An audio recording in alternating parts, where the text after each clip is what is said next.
Bonjour à tous et à toutes et bienvenue à notre webinaire sur le Fonds pour l'acquisition propre en Haïti, organisé par l'Alliance pour l'acquisition propre, la CTA, dans le cadre du projet de marché des réseaux et des énergies propres en Haïti. Avant de passer je dois dire aussi que ce projet est financé par Affaires mondiales Canada. Avant de passer au propos d'introduction, et également entamer l'agenda, je voudrais prendre quelques secondes pour présenter quelques-uns de mes collègues de l'Alliance pour l'acquisition propre qui ont collaboré à l'organisation de ce webinaire. Tout d'abord, Jean-Louis Racine, qui est le chef de programme à la CTA, et Indy Sanon, le manager de projet pour Haïti, qui facilita également cette session. Shrikant Avi, qui est le manager senior pour développement et entreprise. Il y a aussi Régine Alexandre, qui est notre agente principale pour le secteur privé et l'investissement. Et aussi Erwin, qui est notre assistant au projet. Je veux aussi saluer les autres collègues de la CTA qui, d'une manière ou d'une autre, ont contribué à l'organisation de ce webinaire.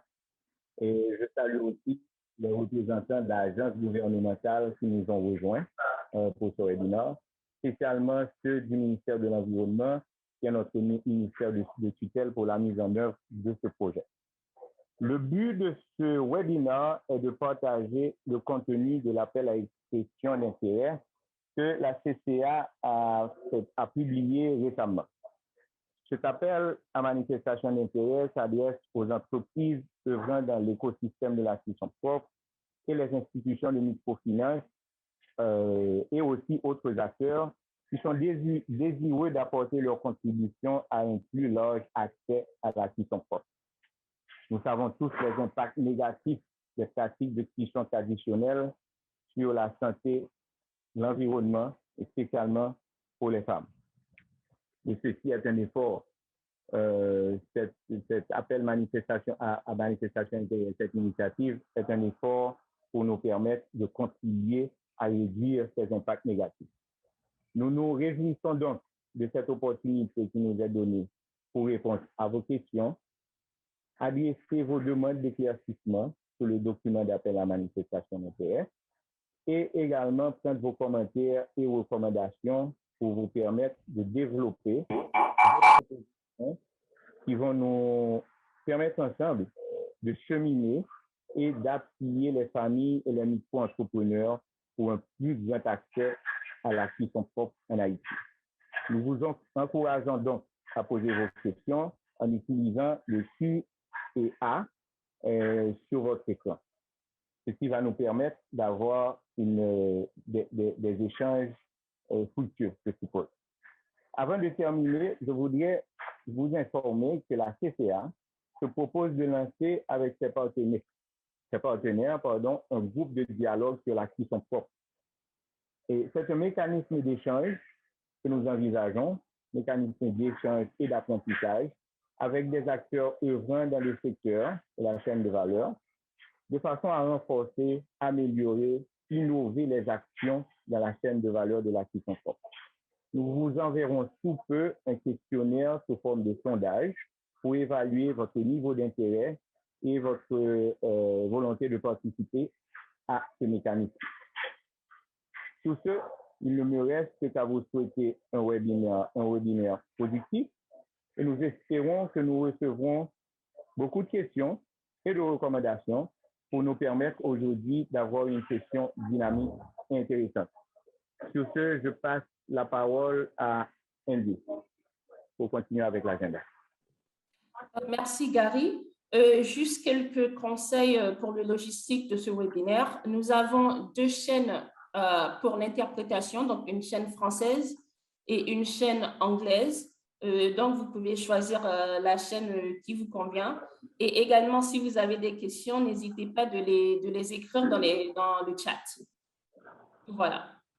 Donc, nous allons commencer avec un aperçu sur l'Alliance pour la cuisson propre. Erwins, prochaine slide. Donc, tout d'abord, pour l'agenda, nous allons parler de l'Alliance pour la cuisson propre. Et puis, nous allons passer au projet de réchaud et des énergies propres en Haïti. Et puis, nous allons passer sur le Fonds pour la cuisson propre. Et nous avons avec nous deux organisations qui font partie déjà du premier cycle du Fonds pour la cuisson propre. Donc, vous allez entendre parler de leurs expériences et vous pourrez également leur poser des questions. Erwins? Prochain slide. OK. Donc, un bref aperçu sur l'Alliance pour la cuisson propre, la CCA. La CCA a été fondée en 2010, donc ça fait 10 ans d'expérience. Et notre but, c'est de stimuler la demande des consommateurs et encourager les investissements pour développer une filière d'entreprises performante et favoriser un environnement propice à la prospérité du secteur de la cuisson propre et de l'énergie propre. Donc, pour ce, nous travaillons avec un réseau mondial de partenaires un peu partout dans le monde, dans divers pays, pour construire cette industrie inclusive pour rendre la cuisson propre accessible à plus de 3 milliards de personnes qui n'y ont pas accès. Prochain slide. L'Alliance se focalise sur 3 piliers. Donc, nous avons un pilier de soutien financier. L'autre, c'est la construction d'un écosystème. Et il y a aussi la création de la demande. Donc, pour le soutien financier, c'est le pilier à travers lequel on donne des subventions ou des soutiens consultatifs à des organisations, à plusieurs partenaires, donc des organisations, des partenaires gouvernementaux, des entreprises de cuisson propre.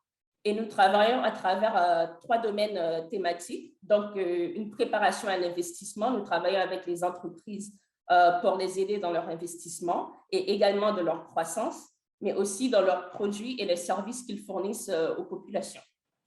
Pour le pilier de la construction de l'écosystème, c'est à travers les recherches. Donc, nous faisons des études de marché, nous partageons ces données et nous construisons également des outils que nous partageons avec nos partenaires à travers de divers événements et des interventions sur le marché.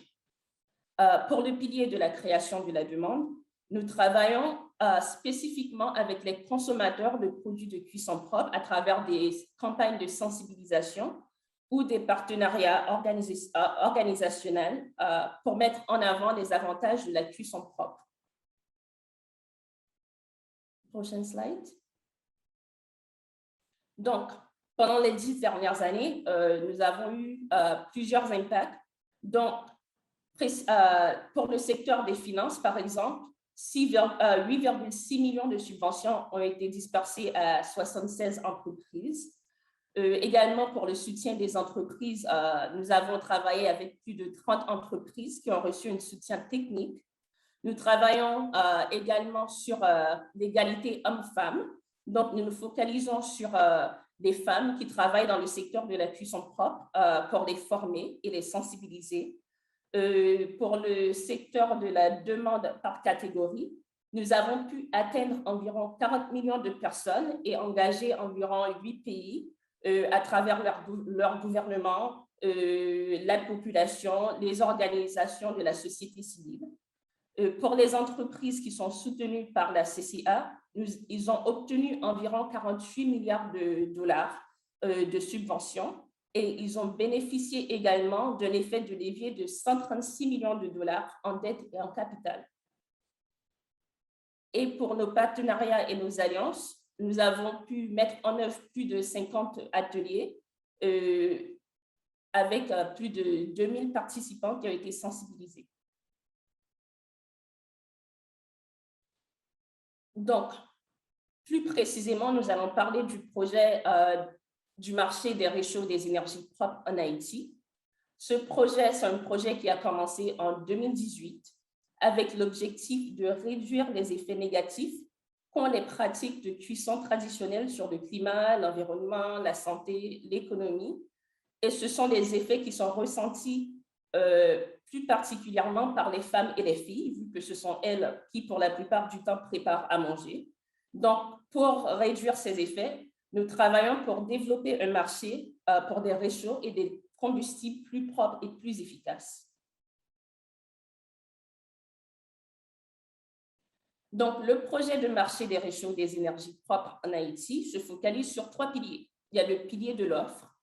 Donc, le but de ce pilier, c'est d'augmenter les demandes, d'augmenter les ventes, de réchauds et de combustibles plus propres. Donc, surtout avec les entreprises et les entreprises qui ont pour chaîne d'approvisionnement des femmes qui travaillent dedans. Pour la demande, nous nous focalisons sur la croissance de l'utilisation de réchauds et de combustibles plus propres et plus efficaces, particulièrement par les femmes et d'autres consommateurs. Et pour l'environnement propice, notre but, c'est d'améliorer cet environnement pour une croissance de marché de réchaud et d'énergie propre, donc en travaillant avec les organisations de la société civile, le gouvernement et même les entreprises pour renforcer leurs capacités. Donc, un bref aperçu du projet, les aspects techniques. Donc, comme je l'ai dit tantôt, c'est un projet de 4 ans qui a commencé en 2018, qui est censé prendre fin en mars 2022, mais à cause des retards qui ont été accumulés à cause de diverses raisons, nous avons pu demander une extension auprès de notre bailleur de fonds, le gouvernement du Canada, principalement à des Affaires mondiales Canada, et nos parties prenantes, nous travaillons spécifiquement avec le ministère de l'Environnement, qui est notre ministère de tutelle, et d'autres institutions gouvernementales telles que le Bureau des mines et de l'énergie. Nous travaillons également avec les entreprises de réchaud et de combustible. Nous travaillons avec les organisations de la société civile, la diaspora haïtienne et tous ceux qui utilisent des réchauds, peu importe le type de réchaud. Donc, maintenant, nous allons passer spécifiquement au fond pour la cuisson propre. Je passe la parole à ma collègue Régine. Bonjour tout le monde et je vous remercie d'être avec nous aujourd'hui. Et je remercie aussi notre bailleur qui est Global Affairs Canada.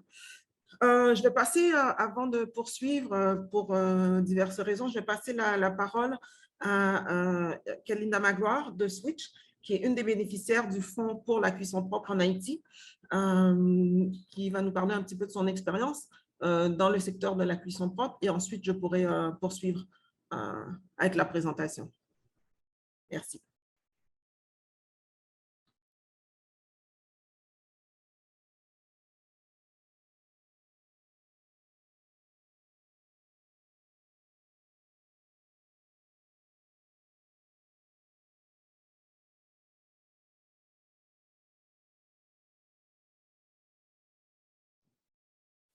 Hello Kalinda, est-ce que tu es là?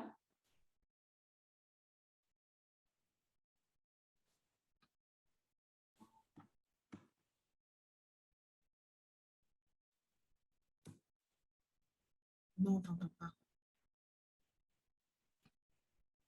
Please unmute. OK, c'est bon. Vous m'entendez? Est-ce que vous m'entendez maintenant? Oui, mais avec un délai. Allô? Oui, on t'entend Kalinda. On ne m'entend pas? Quoi? Oui, on t'entend. Très bien. OK, bon, il y aura sûrement des petits délais. Donc, comme j'expliquais, alors que vous ne m'entendiez pas, je m'excuse pour les conditions dans lesquelles je fais cette présentation aujourd'hui. Pour ceux qui sont sur le territoire haïtien, vous savez que la situation sécuritaire est un petit peu compliquée. Donc, je suis en train d'essayer de me rendre chez moi. Je suis mobile. Donc, il y aura sûrement des petits problèmes avec la communication. Je vais essayer de faire au mieux que possible. Donc, je me présente. Je suis Kalinda Magloire, CEO de Switch. J'ai une formation en sciences politiques et en gouvernance et je travaille en Haïti depuis 15 ans dans le développement. Switch a été fondé en 2012 par un groupe d'amis Et la logique derrière cette création était de fournir une solution basée sur le marché au problème de la déforestation en Haïti. Nous étions tous des parents qui nous disions que si on laissait la situation se dégénérer, nos enfants vivraient dans un environnement complètement dégradé et qu'il fallait prendre des mesures pour pallier à cette situation. La déforestation, comme vous le savez, a plusieurs causes, mais une des causes, c'est la coupe des arbres pour le charbon de bois. En Haïti, 80% des foyers utilisent encore le charbon de bois et c'est une cause de mortalité des femmes. Plus de 8000 femmes meurent chaque année en Haïti des causes de l'inhalation de la fumée de charbon de bois. Ces données, nous ne les avions pas quand nous avons commencé. Nous avions commencé ce projet sur une base strictement environnementale. Et c'est en rencontrant des gens, parlant à des bénéficiaires, rencontrant d'autres personnes dans le domaine de la cuisson propre, dans d'autres pays, que nous avons réalisé que c'était avant tout une question de genre. C'est une question de genre parce que la cuisson propre est un outil de women empowerment. Ça permet d'améliorer la santé des femmes, ça permet d'améliorer autre chose. Tout ça, je dirais, en collaboration et maintenant la main en 2015. D'un kit au propane au foyer haïtien. Le premier problème, c'est le coût de l'acquisition. Avec 75% de la population vivant sous le seuil de la pauvreté, acheter un four au propane et une bonbonne n'est pas donné à tous. Encore moins quand il faut le faire cash sans mécanisme de crédit. Donc, Switch a mis sur pied ces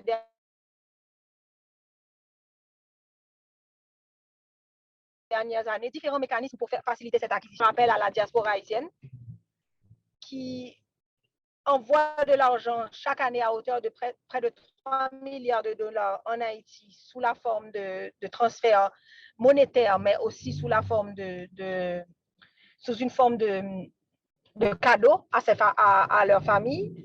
Donc, nous avons mis en place un système qui permet aux membres de la diaspora de monter en ligne, d'acheter un kit de propane pour leur famille et nous leur livrons n'importe où sur le territoire.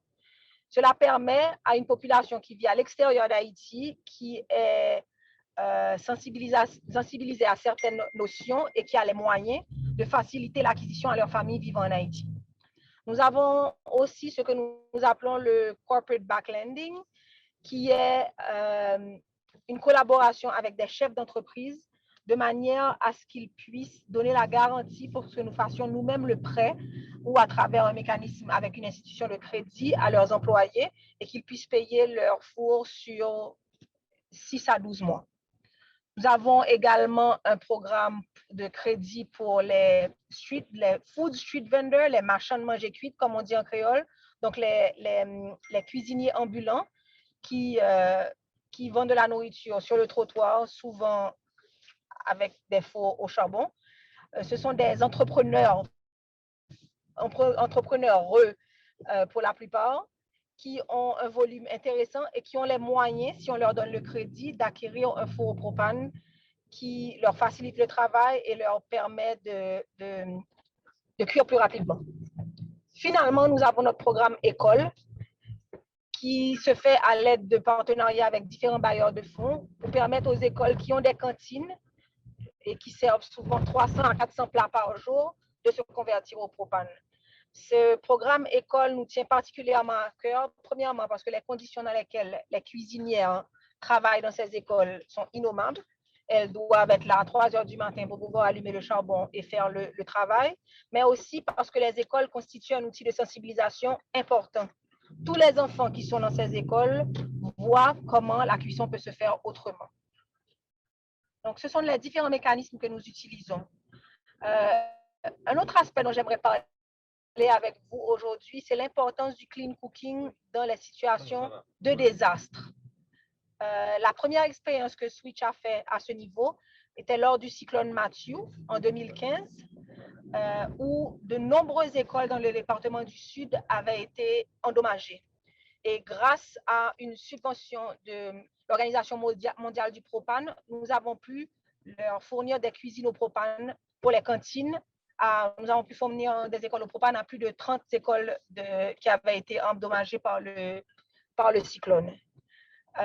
Nous avons également mis la cuisson propre au service des situations difficiles lors du tremblement de terre d'août 2021, il y a quelques mois, où, vu la situation difficile dans laquelle les populations du Sud se sont retrouvées, nous nous sommes demandé en tant qu'entreprise comment nous pouvions contribuer à l'assistance aux personnes vulnérables. Nous voulions trouver une solution qui permettait d'allier l'assistance d'urgence à une perspective de reconstruction différente.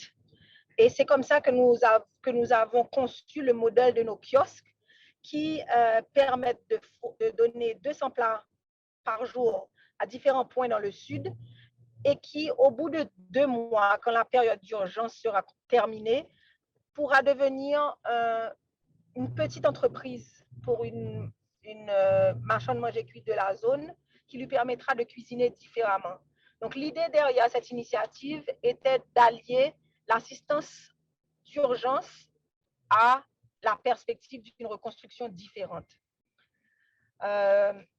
Switch a une collaboration de longue date avec l'Alliance et là, nous avons toujours pu compter sur l'Alliance pour nous fournir des données, de l'assistance technique sur tout ce qui concerne la cuisson propre et également nous permettre d'établir des partenariats avec des gens dans le même domaine et dans différents pays.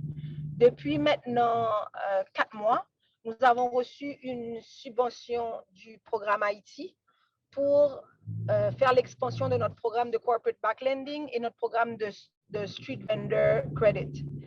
Ce programme est localisé dans le nord, le nord-est et à Port-au-Prince.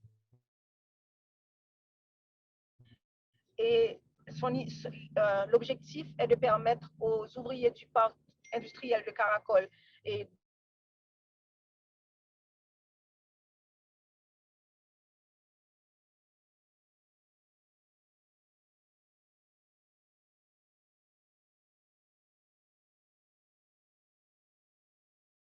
manger cuite.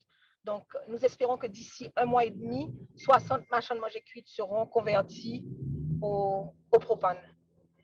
Et je tenais à aussi remercier l'Alliance pour cet appui holistique, car il ne s'agit pas seulement d'un appui financier, mais également d'une assistance technique qui concerne l'appui à ces machines manger cuite pour leur donner des connaissances entrepreneuriales qui leur permettront de mieux gérer leur entreprise, leur micro-entreprise, de repayer leurs prêts et aussi de pouvoir maximiser les profits que cette conversion leur permettra de faire. Nous sommes actuellement sur, enfin, nous travaillons sur tout le territoire. Notre programme Diaspora nous y oblige puisque nous ne pouvons pas décider dans quelle région du pays les membres de la diaspora qui veulent envoyer un four à leur famille voudront se faire livrer. Mais nous avons des zones, des focus. Et ces focus sont le sud, le sud-est, le nord, le nord-est. Et nous sommes en pleine expansion, enfin, exploration pour une expansion dans l'Artibonite. Je suis désolée encore des conditions non optimales de cette présentation. J'arrive devant une barricade. Je vous laisse. Merci énormément, Kalinda, pour cette présentation. Et je crois qu'elle sera avec nous un peu plus tard pour la période de questions aussi, s'il y en a. Je vais passer maintenant à la phase qui intéresse beaucoup de gens ici, c'est-à-dire la présentation du fonds pour la cuisson propre en Haïti. Donc, Kalinda, comme elle vous l'a dit, c'est une des bénéficiaires. Nous en avons 2 jusqu'à maintenant et on aura aussi l'occasion d'entendre Palmis Énergie immédiatement après ma présentation. Donc, le fonds pour la cuisson propre, il s'agit en fait de subventions en argent ou de l'assistance technique aux entreprises de cuisson propre en Haïti. Lorsque je parle d'entreprise de cuisson propre, je parle de toutes les entreprises le long de la chaîne de valeur de la cuisson propre. Donc, pas seulement les gens qui fabriquent les réchauds, je parle aussi des fournisseurs de carburant, d'énergie alors, que ce soit le propane, que ce soit… il y a aussi des gens qui travaillent avec des réchauds améliorés. On parle de ces gens-là. Je parle aussi des financiers. Je parle des gens qui fournissent l'assistance technique aux entreprises avec lesquelles nous travaillons ou les entreprises avec lesquelles nous sommes appelés à travailler. Donc, de tout autre acteur que l'on peut retrouver à ce niveau-là. Le fonds que l'on attribue peut financer des dépenses d'investissement ou des fonds de roulement, ou encore être utilisé pour renforcer les capacités internes de l'entreprise. La façon dont on fonctionne, ou dont on compte fonctionner, c'est qu'il y a un diagnostic aussi qui se fait. L'entreprise a l'opportunité d'effectuer un diagnostic à l'interne, et à ce moment-là, elle peut faire la demande par rapport à un montant qu'elle juge qui serait nécessaire pour poursuivre les activités ou l'activité qu'elle veut mettre en place. Et elle peut aussi déterminer le type d'assistance technique qui lui conviendrait. Aussi, comme Kalinda l'a mentionné, on essaie d'avoir une approche assez holistique, c'est-à-dire de voir où se situent les besoins, que ce soit les besoins de l'entreprise elle-même, que ce soit les besoins au niveau des consommateurs, que ce soit pour un petit peu bien imbriquer les différentes parties prenantes l'une à l'autre pour assurer un meilleur rendement de l'ensemble de la chaîne de valeur. Ça peut être donc utilisé tant pour la conception, la production, la distribution ou la vente au détail de réchauds, de combustibles, de produits ou tout service connexe. Les fonds peuvent aussi, il peut y avoir des fonds supplémentaires en fonction de ce qu'on peut avoir aussi évalué qui serait nécessaire. Ça peut être pour la recherche, ça peut être pour la certification au carbone, j'en parlerai un peu plus loin. Alors pour les actifs carbone, la recherche, le développement de nouveaux produits, le développement de pilotes, de prototypes, etc.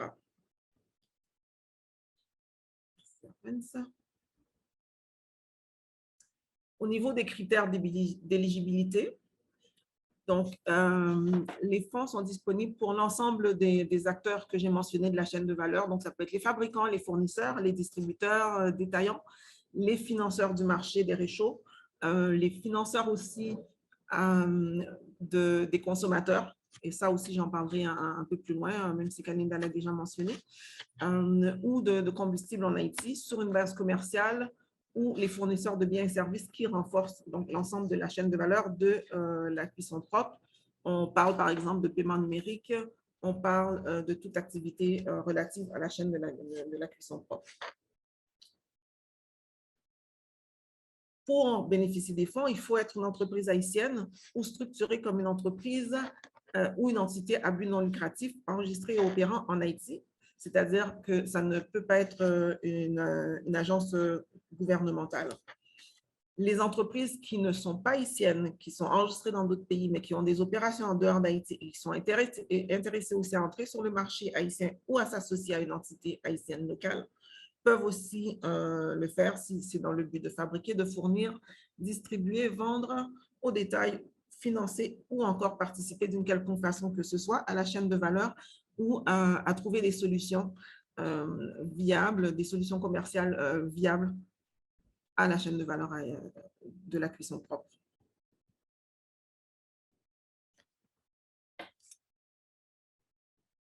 Comme je l'ai mentionné, je vais m'attarder un petit peu sur cet aspect.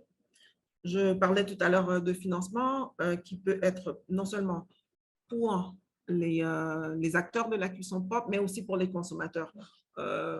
Comme ça a été mentionné un peu plus tôt, la principale barrière à l'acquisition d'un kit de cuisson propre, c'est surtout le coût qui peut être assez prohibitif pour la famille moyenne haïtienne, donc avec un fort pourcentage de la population qui vit avec de très faibles revenus. Pour cela, oui, il y a beaucoup d'innovations à ce niveau et on voit que Switch, eux, ont décidé de levier un petit peu le capital de la diaspora ainsi que leurs connaissances en matière environnementale. Mais il y a aussi la possibilité de travailler avec des institutions financières ou des financiers de tout genre pour financer l'acquisition de ce kit de départ pour les familles. Donc, ça peut être à travers leur employeur. Il y a beaucoup de mécanismes qui sont en train d'être étudiés et qui sont aussi mis en place par certaines des entreprises avec lesquelles soit nous travaillons déjà ou avec lesquelles nous comptons travailler. Ça peut aussi être à travers d'autres mécanismes qui pourraient être suggérés avec un fort accent, comme on le dit, sur l'innovation. Donc, si vous avez une idée novatrice sur la façon dont ça peut se faire, vous nous faites signe et on peut regarder ensemble comment ça peut se faire. Les attributions sont, ça varie entre 25 000 $ et 250 000 $. Il y a possibilité d'obtenir un financement complémentaire qui peut aller jusqu'à 300 000 $ pour les entreprises qui présentent un potentiel d'expansion. Je donne un exemple. Vous effectuez un pilote qui vous coûte peut-être 25-30 000 $ et qui a un fort potentiel au niveau commercial, non seulement de rejoindre un grand nombre de personnes, d'avoir l'impact que l'on recherche, il y a possibilité à ce moment-là de regarder pour un financement additionnel. Ce qu'on veut surtout, c'est rentrer dans une logique de partenariat avec les entreprises avec lesquelles nous travaillons. Et ça, pour nous, c'est très important. C'est aussi, même si ce n'est pas mentionné dans les critères qu'on vient de voir, mais c'est aussi un critère important qu'on considère lorsqu'on octroie les fonds. Il y a un processus de sélection qui débute d'abord avec l'appel à manifestation d'intérêt qui comprend des renseignements de base, c'est-à-dire le nom de l'entreprise, l'année de création, la personne contact, le montant que vous aimeriez avoir, le but du montant aussi, c'est-à-dire qu'est-ce que vous comptez faire avec le financement qui sera reçu. S'il y a des emplois qui seront créés, comment est-ce que vous intégrez la question de genre, parce que comme on l'a vu aussi, la question de la cuisson propre, c'est beaucoup aussi une question liée au genre, ça affecte principalement les femmes et les filles qui sont aujourd'hui encore responsables de la cuisson au niveau de la majorité des ménages et des foyers haïtiens. OK. Donc, l'idée, s'il y a de l'innovation, si vous sentez que vous avez une idée qui est novatrice, si vous avez peut-être des questions, nous, on est là aussi pour vous accompagner tout au long de ce processus. Vous nous fournissez les informations que vous avez et on regarde ensemble comment on peut mettre un projet commercialement viable. Et j'insiste sur cet aspect-là, puisqu'on veut s'assurer aussi de la soutenabilité de ce que vous proposez. Et souvent, c'est quelque chose qui peut se faire lorsqu'à ce moment-là, il y a un intérêt, tant au niveau de l'offre que de la demande.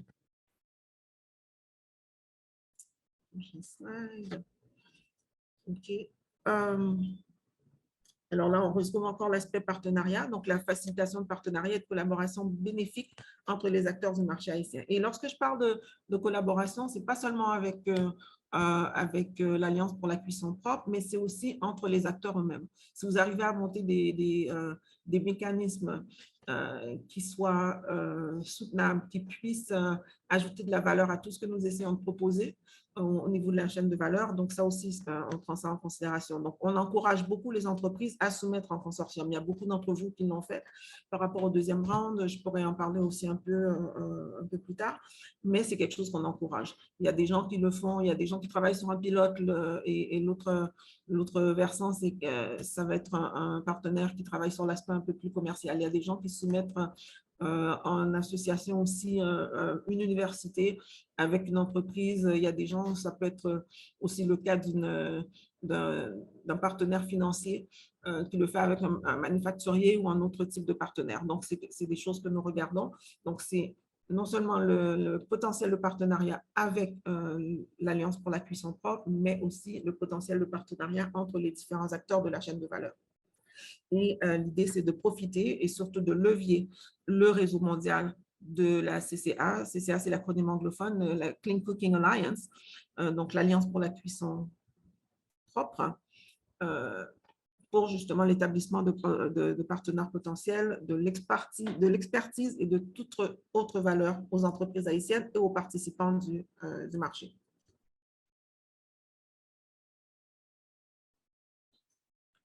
L'utilisation du financement, à quoi ça peut servir ce financement? Comme déjà mentionné, ça peut être pour des projets pilotes ou pour étendre des programmes qui sont liés au financement. Donc, ça peut être pour une entreprise qui démarre, qui veut d'abord effectuer un pilote. Ça peut être pour une entreprise qui démarre et qui cherche d'abord à obtenir l'assistance technique nécessaire avant de se lancer à fond au niveau commercial. Ça peut être pour une entreprise qui voudrait étendre ses activités à d'autres zones. Que ce soit d'abord en Haïti, il faut que ce soit en Haïti, mais ça serait pour étendre les activités aussi dans d'autres pays éventuellement s'il s'agit d'un projet qui est commercialement très alléchant.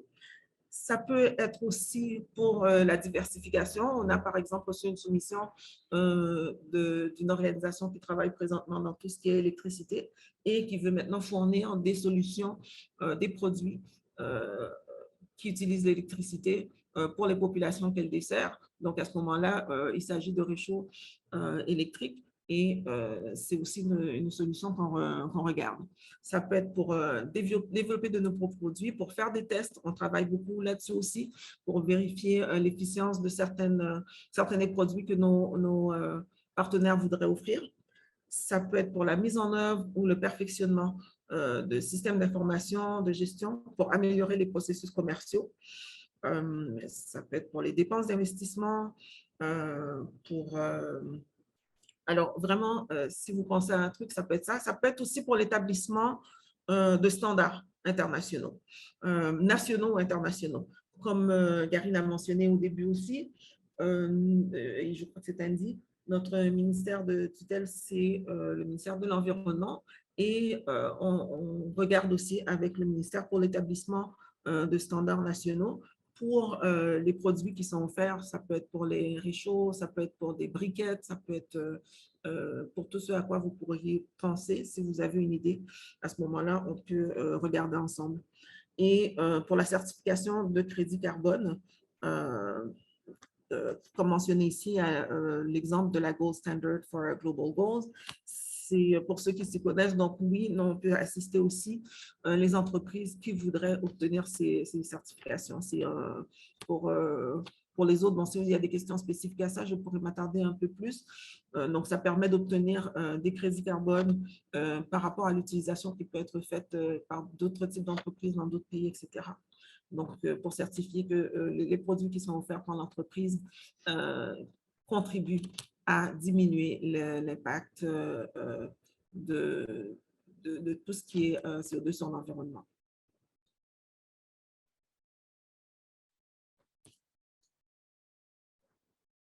Les entreprises qui ne sont pas haïtiennes, donc c'est aussi ouvert pour ces entreprises-là qui travaillent déjà dans le secteur de la cuisson propre et qui voudraient intégrer le marché.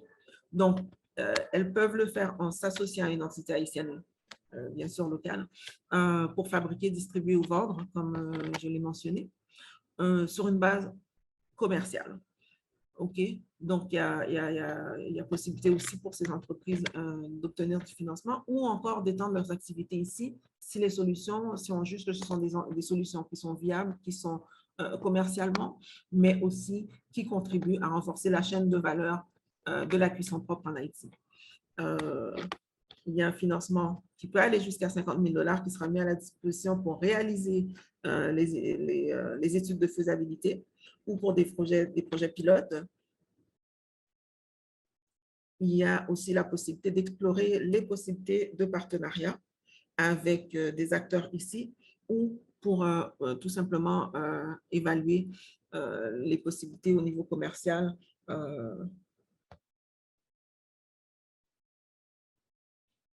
les possibilités de partenariat et les possibilités commerciales qui sont d'intégrer le marché ici en Haïti. Je sais que j'ai tendance à parler vite. S'il y en a qui voudraient que je répète, vous avez la possibilité aussi de poser les questions sur l'onglet Q&A. Le processus de sélection. Donc, la phase 1, vous êtes invité d'abord à soumettre, à répondre à la manifestation d'intérêt. Je crois que tout le monde l'a reçu. Si ça n'a pas été le cas, je pourrais aussi m'assurer que tout le monde le reçoive à la fin de ce webinaire. Et vous devez vous assurer de répondre aux critères d'admissibilité du programme. Lorsque vous vous assurez de respecter les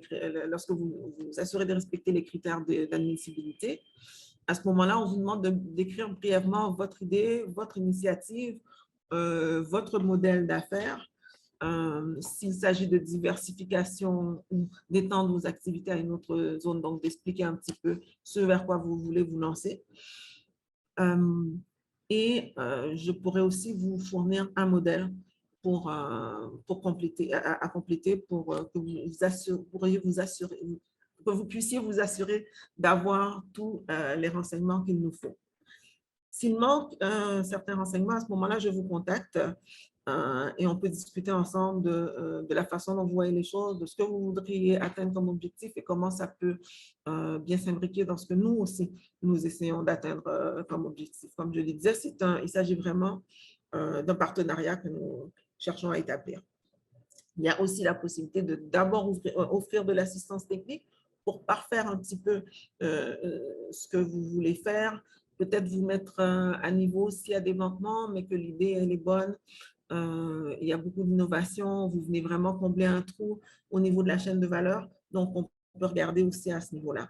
Ce qui est important, c'est au moins de nous fournir les renseignements qu'il nous faut au minimum et de vous assurer de répondre aux critères d'admissibilité. La deuxième phase, une fois qu'on aura travaillé sur tout ça, c'est de nous fournir une proposition détaillée. Et à ce moment-là, si c'est une entreprise existante, on vous demande de nous fournir les états financiers des années précédentes et on effectue à notre niveau une due diligence, donc une diligence raisonnable sur la base d'une évaluation de la demande initiale. Donc, de la phase 1 à la phase 2, ce n'est pas toutes les entreprises qui sont sélectionnées. Comme je vous dis, il faut déjà vous assurer de répondre aux critères d'admissibilité. Le critère numéro 1 étant la contribution que vous êtes en mesure de faire à la chaîne de valeur de la cuisson propre.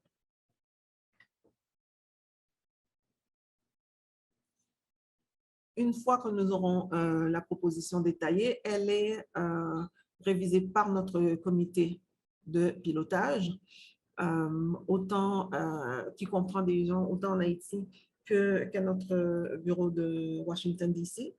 Et elle est évaluée pour vraiment s'assurer qu'on arrive à atteindre ensemble les objectifs que nous avons fixés en matière non seulement d'augmentation, de conversion vers tout ce qui est cuisson propre, de création d'emplois un peu aussi, de la question de genre aussi, comment vous intégrez ces différents éléments au niveau de votre proposition.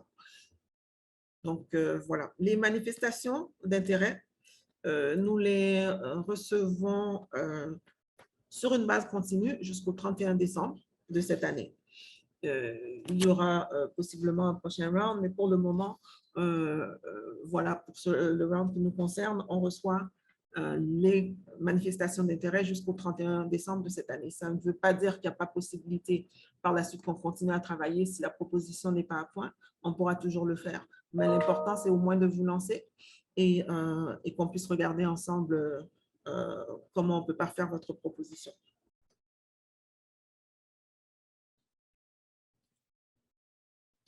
Les autres domaines de soutien aux entreprises, donc on voit que dans le cadre du marché des réchauds, on a aussi des fonds et des ressources supplémentaires pour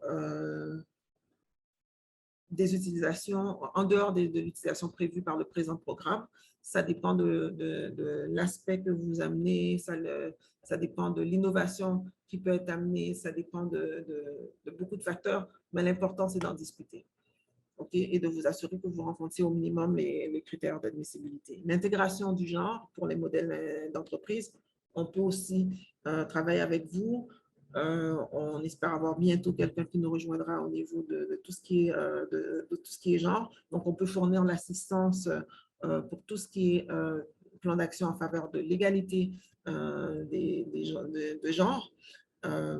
Et ça inclut donc des formations, l'analyse, à l'analyse de la chaîne de valeur en fonction du genre.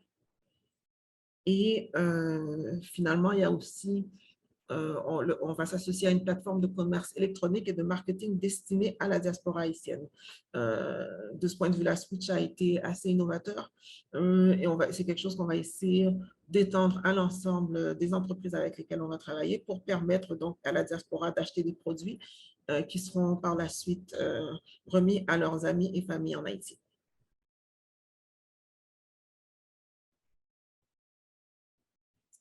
Donc, je ne sais pas si vous avez des questions par rapport à la première partie. Je vais déjà regarder au niveau des questions qui ont été reçues. Régine, nous avons des questions qui ont été reçues dans le chat auxquelles j'ai répondu par écrit. Et donc, nous avons quelques questions également dans le Q&A. La première question, est-ce qu'il y a une page où on peut voir les participants du premier cycle du fonds?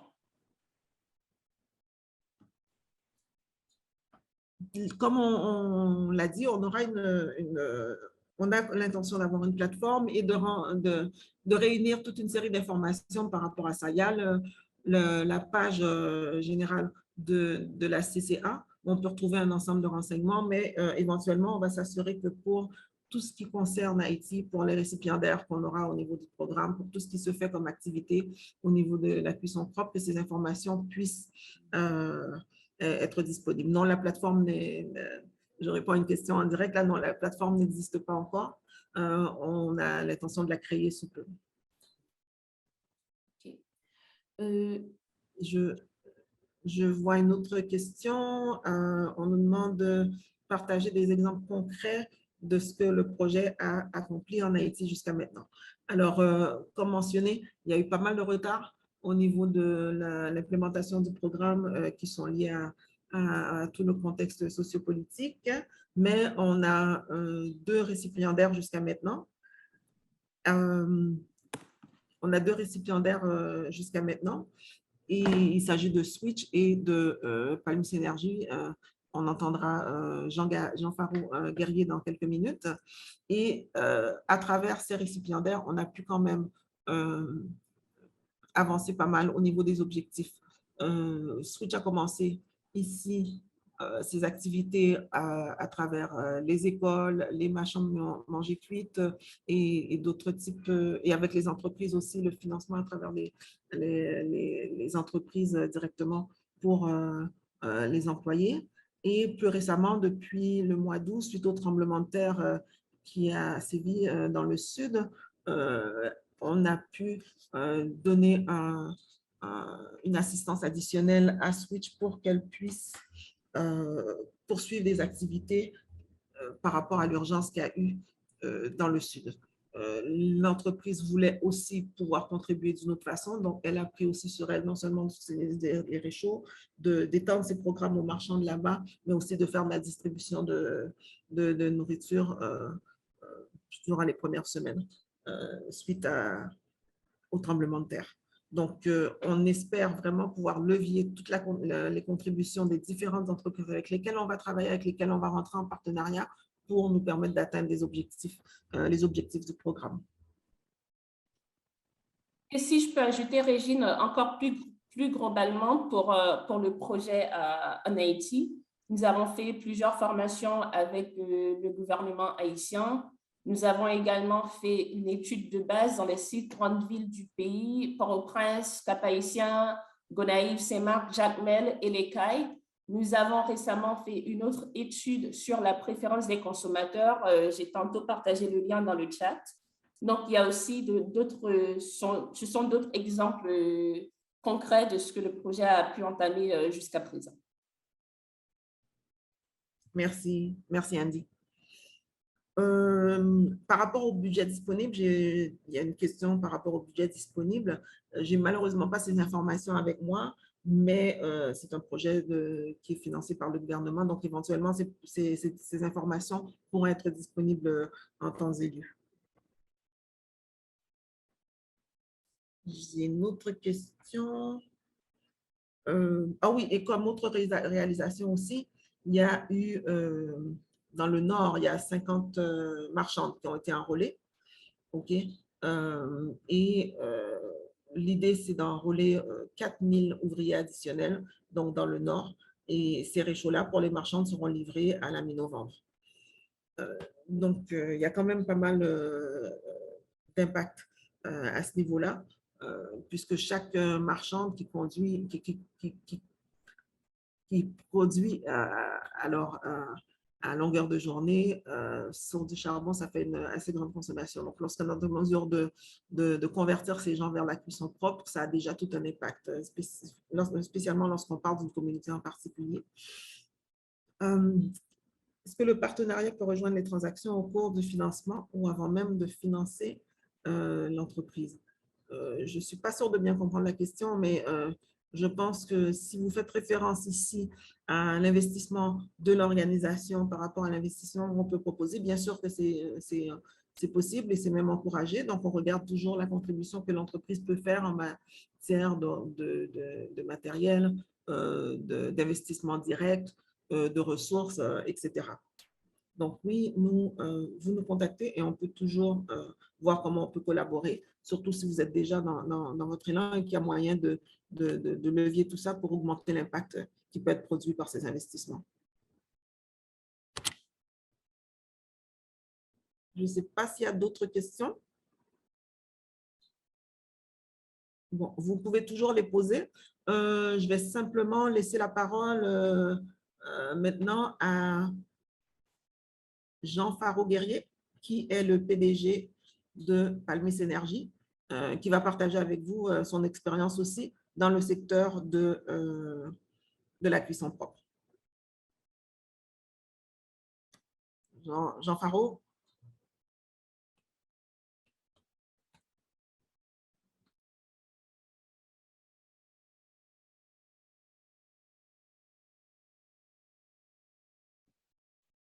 Je vais juste m'assurer qu'il est toujours en ligne. Instant.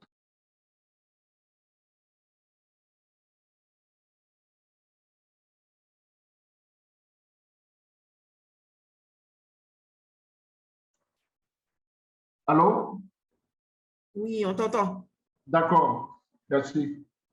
Bon, je vais me présenter en quelques minutes, en quelques secondes là, et puis après, je vous présente nos activités à Palmis Énergie. Moi, je suis Jean Faro-Guerrier, licencié en sciences politiques, et puis j'ai fait de la comptabilité et de la gestion. J'ai travaillé près de 20 ans dans l'industrie, particulièrement l'industrie avicole. Et 10 ans aussi, donc ces 20 ans, ça compte là-dedans, avec moi-même dans des entreprises que j'ai créées. J'ai rejoint Entrepreneurs du Monde en 2010, après le séisme. Donc, j'ai été victime, mes entreprises, là, je les ai perdues. Et j'ai bien aimé ce que faisait Entrepreneurs du Monde. En 2010, je les ai rejoints. On a travaillé au début à l'appui à des personnes victimes du séisme. Nous avons aidé les gens à recréer leur entreprise et à créer de nouvelles.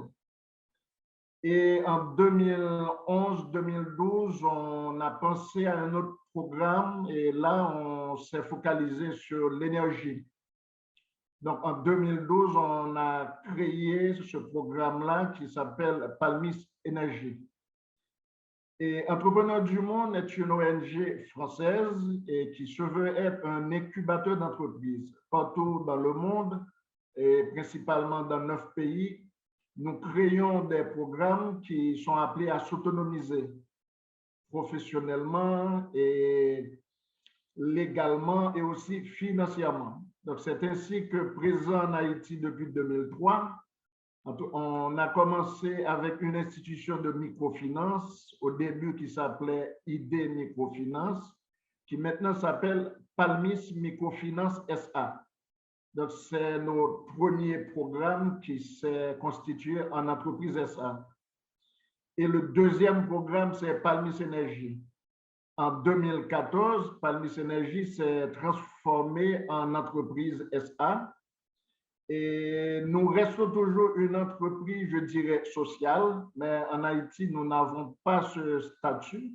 Donc, on a choisi le statut SA, société, et on a dans nos chartes et certains articles qui garantissent nos activités sociales.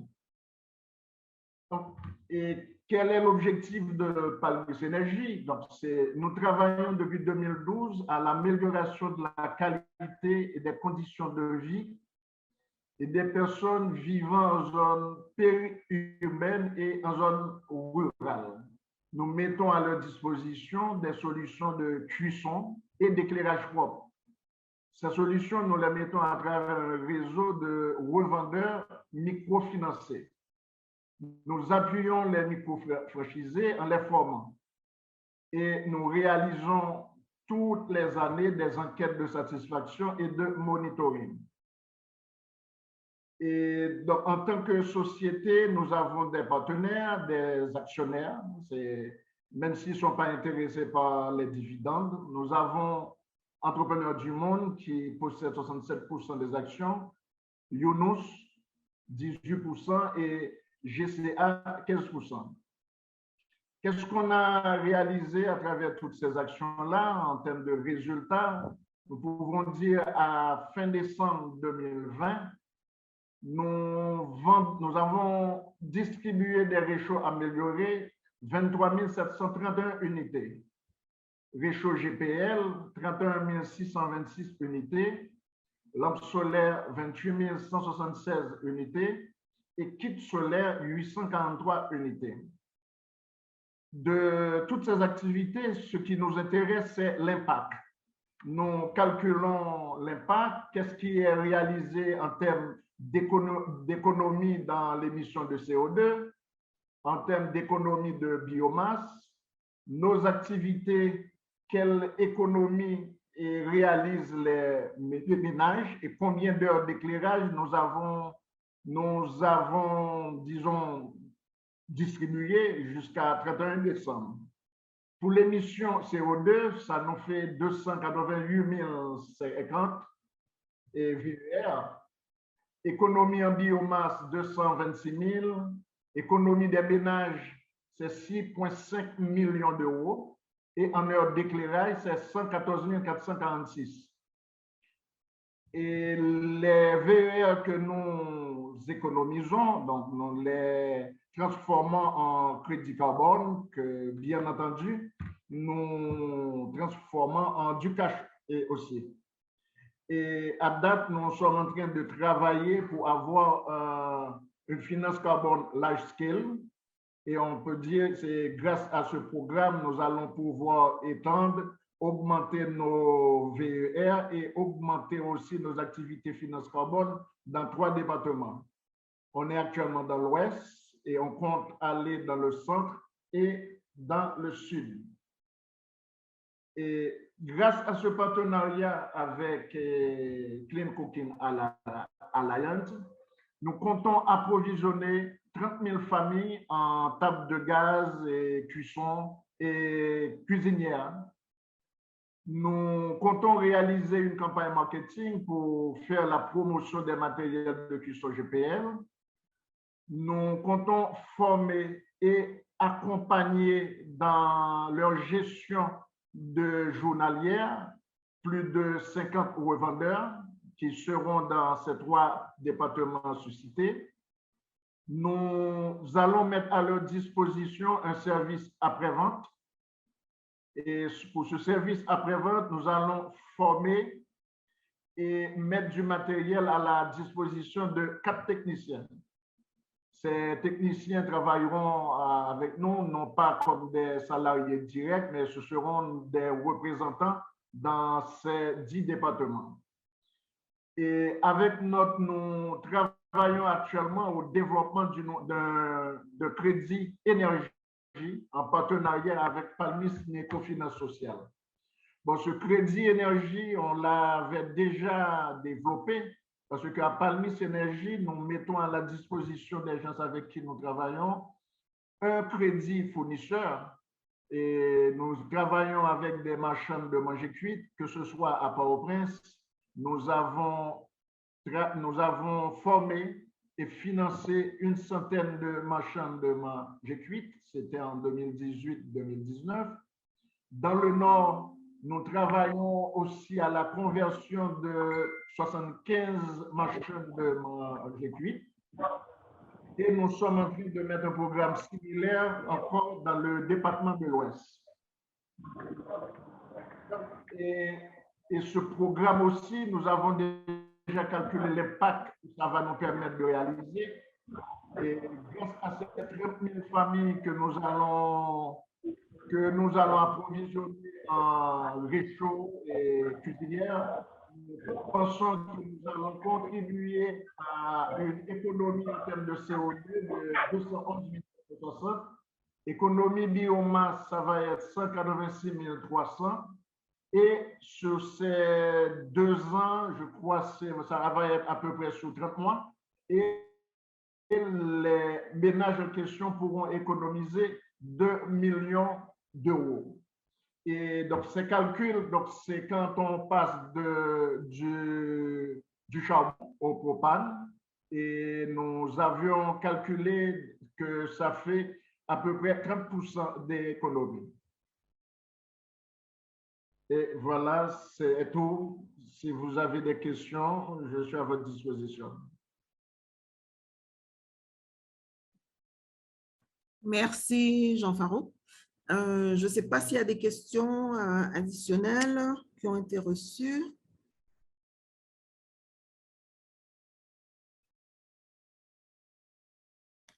Régine, il y a une question. Pour les organisations à but non lucratif, faudra-t-il une contrepartie de la demandeuse? Nous ne demandons pas de contrepartie en tant que telle. C'est sûr que c'est quelque chose qu'on regarde lorsqu'on regarde la proposition. On regarde à quel point l'entreprise ou l'organisation qui fait la demande est impliquée financièrement aussi, mais ce n'est pas un prérequis. C'est sûr que ça fait partie simplement, ça fait partie quand même de ce qu'on regarde. Donc non, il n'y a pas ça, que ce soit pour une organisation à but non lucratif ou pour une entreprise privée. Ça dépend vraiment comme je dis, de la valeur qui va être ajoutée par rapport à tout ce qui est innovation, impact, etc. Parce que c'est quand même, on comprend quand même la réalité des entreprises haïtiennes. On comprend à tous les niveaux. Au niveau recherche de financement, au niveau du marché qui peut être tellement capricieux quelquefois, au niveau aussi du contexte sociopolitique. Donc, on regarde un ensemble de facteurs, mais ce n'est pas un critère, une condition sine qua non.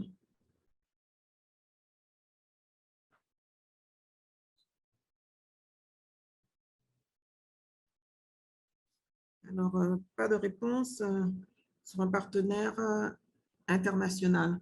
Oui, comme je l'ai mentionné, il y a possibilité pour un partenaire international de s'associer à une entreprise haïtienne ou encore si elle est déjà dans le secteur de la cuisson propre et qu'elle veut étendre ses activités en Haïti. Oui, on regarde aussi tout ça. C'est toujours en fonction de l'aspect innovation, de l'aspect contribution à l'ensemble de la chaîne de valeur, de l'aspect impact. Donc, on regarde ça. Si l'organisation s'associe maintenant à une entreprise haïtienne et qu'il y a possibilité de renforcer cette entreprise et de renforcer la chaîne de valeur, c'est quelque chose qui est encore plus apprécié.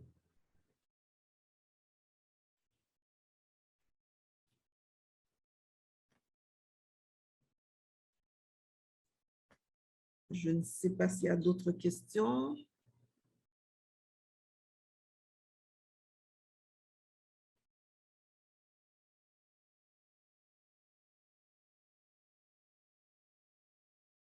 Est-ce qu'il y a d'autres questions?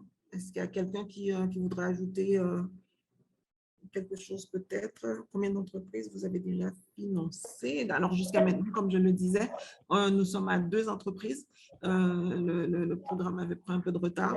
Et là, maintenant, on a lancé le deuxième round.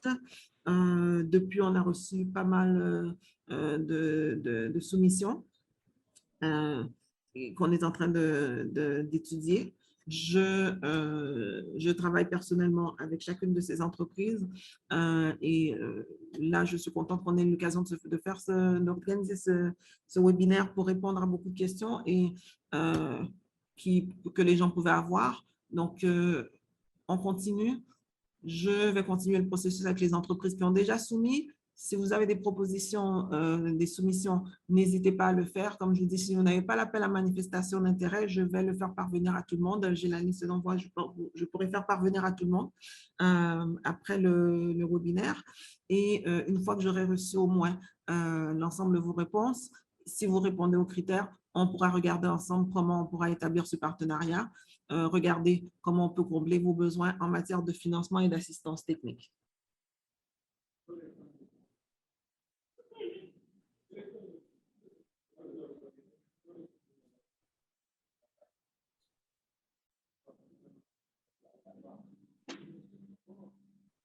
Ah, mais parfait. Vous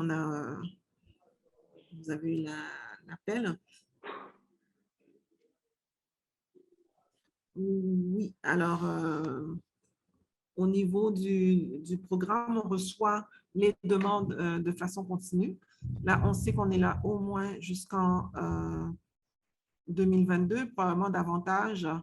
On devrait être là pour encore possiblement 3 années supplémentaires.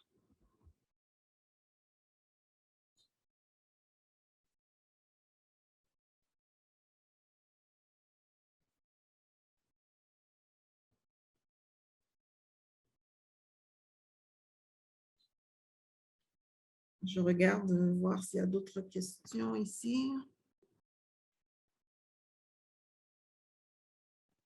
Régine, je vois une question. Est-ce possible que le partenaire vienne après, j'imagine, après le financement? Et donc, oui, j'avais vu cette question, j'avais tenté d'y répondre parce que je voulais m'assurer de bien comprendre la question. Donc, l'idée, c'est si vous avez déjà reçu le financement de CCA, c'est bien ça, pour la personne qui a posé la question. Alors, si c'est le cas, oui, il n'y a pas de problème. C'est-à-dire que nous, l'idée, c'est de vous accompagner pour ajouter de la valeur à votre projet ou à l'entreprise et à ce qu'elle peut ajouter à la chaîne de valeur de la cuisson propre. Ce n'est pas nécessairement de s'ingérer, de vous dire oui, vous pouvez avoir un partenaire ou pas. Donc, vous pouvez établir les partenariats que vous désirez. Et nous, on offre aussi l'assistance technique. On peut regarder si c'est un partenariat qui serait gagnant-gagnant pour vous aussi. Mais sinon, au-delà de ça, vous êtes libre de vous associer à qui vous voulez. Maintenant, si vous avez déjà reçu un financement, nous, on va simplement, on regarde simplement est-ce que vous arrivez à atteindre les objectifs que vous vous étiez fixés par rapport à ce que vous aviez soumis.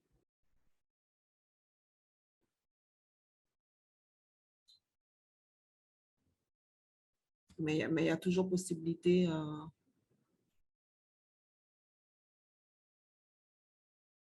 de le faire.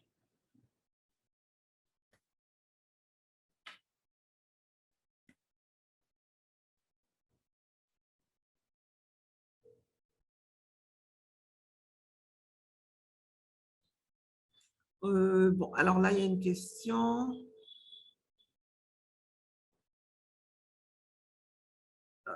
Il y a une question donc, par rapport à l'appel à manifestation d'intérêt. C'est similaire à la demande à l'appel à manifestation de 2018. Oui, c'est plus ou moins similaire. Je pense que de toute façon, c'est ce qu'on recherche d'abord et avant tout, d'établir le type de partenariat que je viens d'expliquer. Mais l'idée, c'est vraiment de voir je pense que la différence, c'est de voir comment on peut collaborer déjà à la phase de inception, de départ, pour même monter le projet qui soit gagnant-gagnant pour les deux parties. Combien de demandes de financement une entreprise peut faire?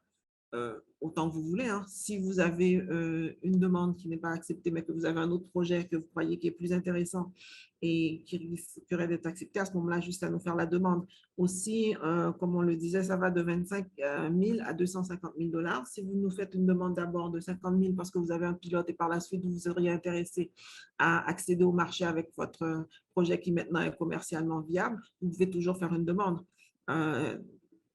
Et à ce moment-là, on regarde ensemble comment on peut faire avancer ça aussi. Et comme on l'a dit aussi, il y a possibilité d'aller au-delà maintenant des 250 000 $ en fonction de la relation de partenariat qui va avoir été établie et de l'impact qu'on peut avoir en investissant davantage dans l'organisation. Alors, lorsque je parle d'investissement, ce n'est pas un investissement pour lequel nous demandons un retour financier, mais c'est vraiment un investissement, nous considérons ça comme un investissement que nous faisons dans cette entreprise pour qu'elle-même puisse atteindre ces objectifs-là.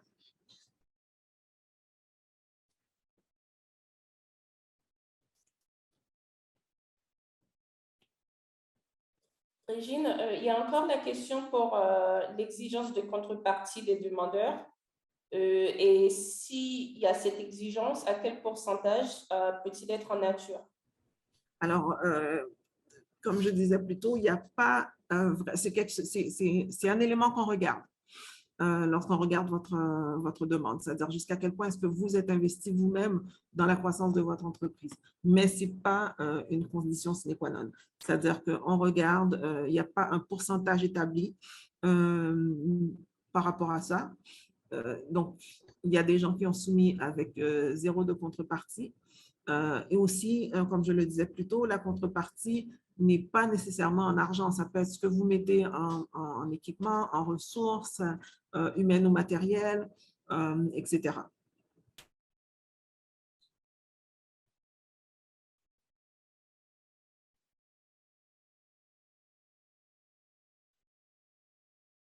Je ne sais pas si ça répond à la question, parce que je vois qu'elle est revenue encore. Je ne sais pas si tout le monde comprend cet aspect.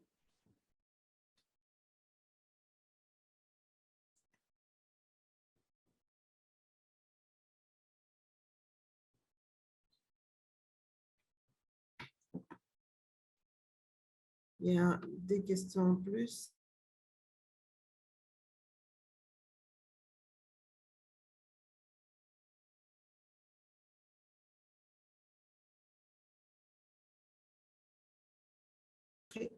En genre ou autre.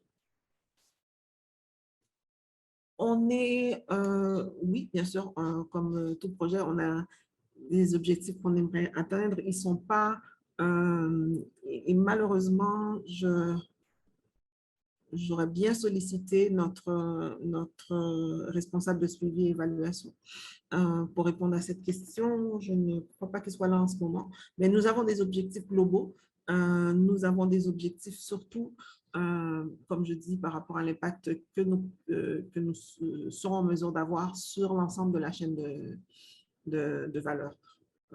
Donc, en matière de conversion, la façon dont on essaie de le faire, c'est à travers les partenaires avec lesquels nous travaillons. Et quand je parle de partenaires, ça peut être les entreprises que nous finançons, ça peut être d'autres partenaires aussi institutionnels ou autres. C'est surtout ce qu'on regarde. Donc, chacune des propositions que l'on reçoit et chacune des entreprises que nous sommes appelés à financer contribue donc à l'atteinte de ces objectifs.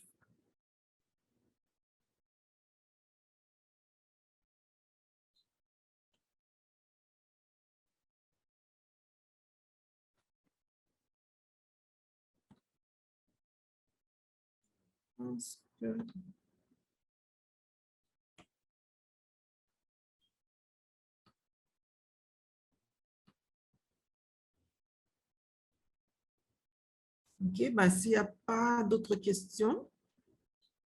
Ah oui, il y en a une. Vous avez parlé de l'équité de genre. L'entreprise doit contenir un pourcentage de femmes. Cela revient à quel pourcentage? Nous n'avons pas de pourcentage fixe. C'est sûr que c'est quelque chose qu'on regarde parce que, comme le disait Kalinda Magloire plus tôt, le problème de la cuisson propre, c'est beaucoup aussi un problème qui est relié au genre.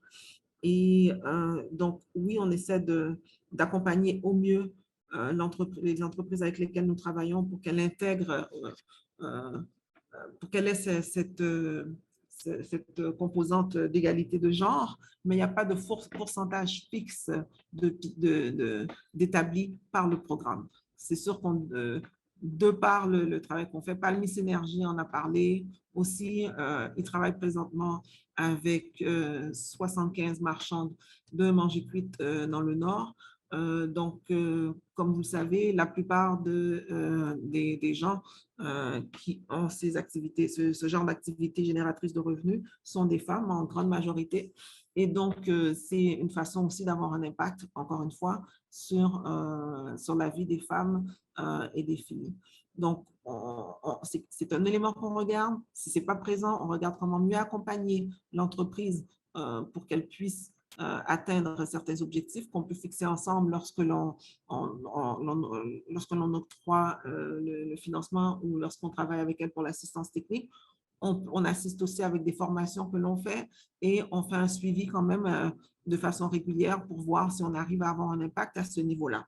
Donc, par rapport au suivi et évaluation qui est fait au niveau du projet. Mais il n'y a pas de pourcentage fixe d'établi.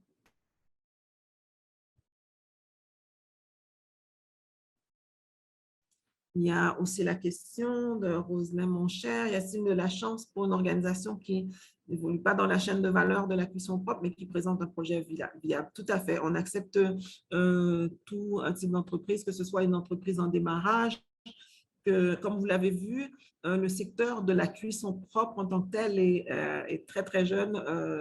La CCA a 10 ans d'existence. La plupart des organisations avec lesquelles on travaille, des entreprises, ont environ 7 à 10 ans d'existence aussi.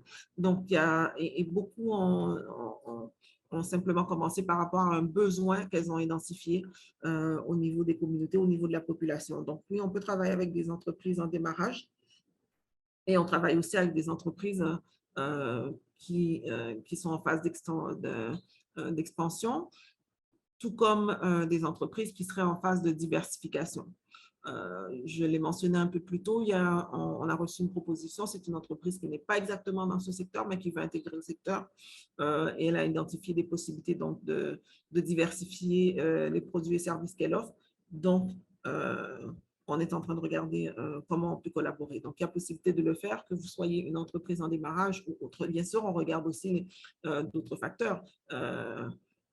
Ça peut être l'expérience entrepreneuriale de quelqu'un, mais beaucoup le projet aussi qui est soumis et son potentiel d'impact au niveau de la chaîne de valeur.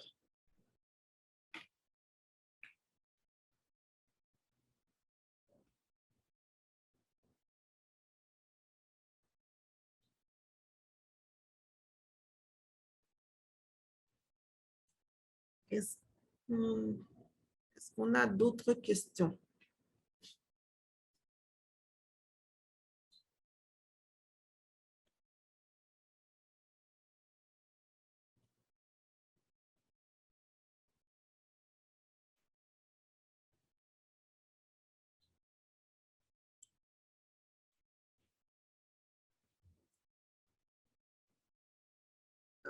Bon, la durée du processus, ça dit, c'est ce qu'on veut, c'est vraiment pouvoir travailler avec les entreprises qui soumettent pour bien définir le projet. Et donc, ça dépend de la proposition que vous soumettez, que vous allez être en mesure de soumettre. Est-ce qu'on a toutes les informations qu'il nous faut? Est-ce qu'il faut parfaire ce projet qui a été soumis? Est-ce qu'il faut ajouter certains éléments? Est-ce qu'il manque des documents? Donc, on regarde ensemble pour bien monter le dossier, pour bien monter le projet et pour bien monter le dossier.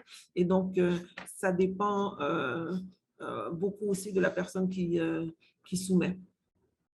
Qu'est-ce qu'on a comme information au préalable? Si c'est clair, ça peut aller très vite. Et on peut commencer aussi par d'autres aspects, comme je le disais. On peut commencer aussi par l'aspect assistance technique, si c'est ce qui est nécessaire pour l'entreprise. pour déjà bien monter son projet d'affaires ou définir le modèle, etc., ou encore d'autres aspects. Puis par la suite, il y a un financement qui peut venir. Donc, il faut vraiment, je crois qu'il est important aussi de mettre l'emphase sur le fait qu'il s'agit soit d'un accompagnement financier, soit d'un accompagnement au niveau de l'assistance technique ou les deux. OK? Et je pense que souvent, on sous-estime l'aspect assistance technique qui peut être quelquefois très important. Quelquefois, une entreprise peut croire qu'elle a besoin de financement, mais ce qu'il lui faut vraiment, c'est l'assistance technique. Peut-être pour l'aider à atteindre de nouveaux marchés, peut-être pour l'aider à monter son projet, etc. Donc, il y a toutes sortes de choses. Peut-être que c'est pour le marketing ou la promotion. Donc, il y a aussi les deux aspects. Il n'y a pas que l'aspect financier que l'on regarde. Et sur ça, bon, je suis en train, encore avec l'équipe, de définir les critères pour tout ce qui est assistance technique et voir comment on peut intégrer un maximum d'entreprises à ce niveau-là pour leur permettre éventuellement d'avoir accès à l'aspect financier si nécessaire, si c'est ce qu'elles recherchent et si c'est ce qui est nécessaire. Donc, on regarde aussi tous ces aspects-là. Nous, lorsqu'on reçoit les propositions, on les reçoit au fur et à mesure. Je pense qu'il y a pas mal de gens qui sont sur l'appel, qui ont soumis et qui savent que bon, on essaie de réagir quand même assez vite pour voir au moins qu'on ait un premier contact avec l'entreprise et définir ensemble ce qui est prioritaire, ce qu'il faut et comment faire avancer le dossier.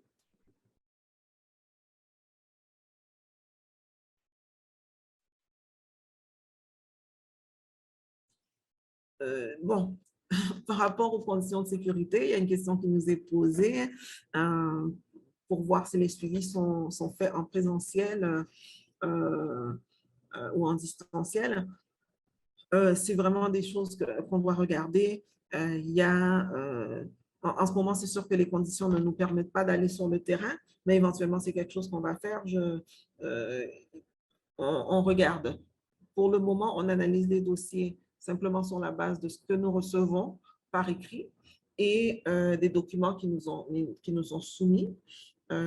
Mais il y a possibilité aussi pour l'entreprise de nous faire parvenir de manière régulière l'état d'avancement, des photos et qu'on regarde un petit peu au niveau des objectifs et du chiffre d'affaires pour voir comment cette entreprise est en mesure d'avancer. Donc, mais éventuellement, il y a quand même une due diligence qui est menée. Préférablement, ça devrait se faire en présentiel. On regarde encore. On regarde encore. Je pense que tout le monde qui est en Haïti en ce moment suit un peu la situation pour voir comment ça va se développer.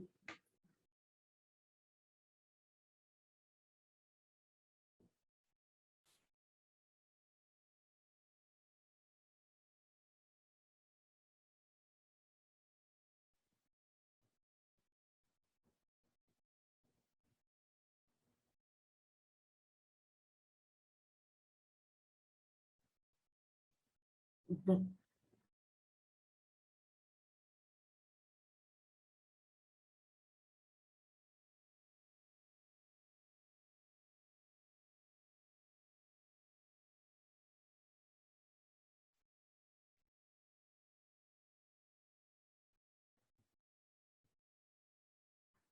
Non, OK. Je pense que vous avez tous reçu aussi le lien pour l'appel à manifestation d'intérêt. Si vous avez des questions aussi, même avant d'avoir signé, vous pouvez toujours le faire. Et je vais peut-être en profiter pour partager dans le chat mon adresse mail. Si vous avez donc je suis disposée, toujours disponible à répondre à vos questions.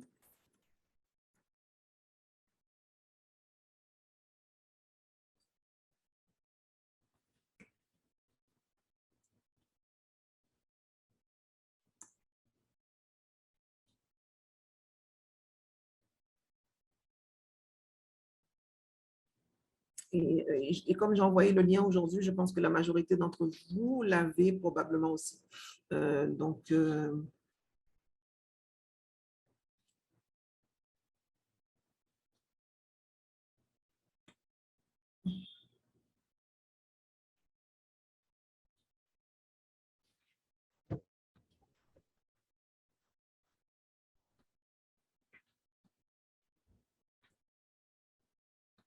Ah bon, je pense que je n'ai pas envoyé mon adresse à tout le monde.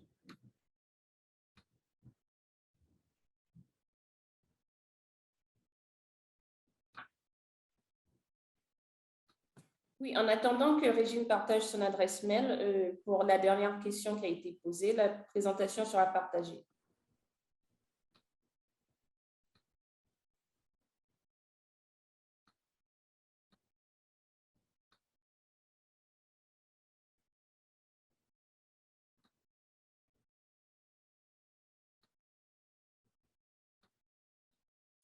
Ben, Andy, je te demanderai de partager mon adresse. On dirait que j'arrive qu'à communiquer avec toi. OK, d'accord. S'il n'y a pas d'autres questions à nous poser, comme Régine l'a dit tantôt, si vous avez des questions qui vous viennent à l'idée un peu plus tard, vous pouvez toujours lui envoyer un courriel. S'il n'y a pas d'autres questions pour le moment, je passe la parole à Gary pour qu'on puisse clôturer notre session. Merci Andy. Je m'excuse s'il y a un bruit de fond au cours de mon intervention et je suis bloqué à un lieu public suite aux incidents sécuritaires de ce matin. Merci pour votre participation active à ce webinaire. Merci pour vos questions, vos multiples questions qui dénotent votre intérêt à contribuer à un plus large accès à la cuisson propre en Haïti. Je veux remercier aussi les partenaires Switch et Palmis Énergie pour leur présentation et pour avoir partagé leurs activités et leur expérience avec nous. Je veux remercier aussi Régine et Andy pour leur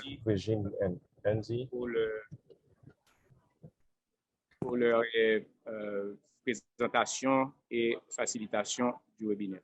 Je voudrais aussi encourager, renforcer ce que Régine a dit au sujet du partenariat. Je crois que le partenariat entre les différents acteurs est important dans le cadre de cet appel à manifestation d'intérêt pour nous permettre de travailler ensemble sur des propositions solides d'innovation et de créativité. Comme vous le savez, malgré les difficultés, les défis, il y a quand même un environnement propice à la transition aux pratiques de cuisson propre. On peut le voir en divers endroits, à travers les points de vente qui ouvrent, à travers les centres de distribution qui ouvrent. Donc, ça veut dire qu'il y a un momentum, il y a un intérêt à la cuisson propre chez les familles, les micro-entrepreneurs. Et nous comptons sur vous pour nous permettre de capitaliser sur ce momentum. Nous faisons actuellement une expérience assez positive avec nos partenaires Switch et Palmis Énergie, et des partenaires du secteur public. Et nous pensons que l'adaptation, la transition à la cuisson propre est un effort collectif et chacun de nous devra y mettre du sien. J'espère donc que beaucoup de participants à ce webinaire aujourd'hui deviendront aussi des partenaires dans un court délai. Ça va nous permettre ensemble d'atteindre des objectifs communs de renforcement de la chaîne de valeur de la cuisson propre. Merci encore pour votre attention et votre participation.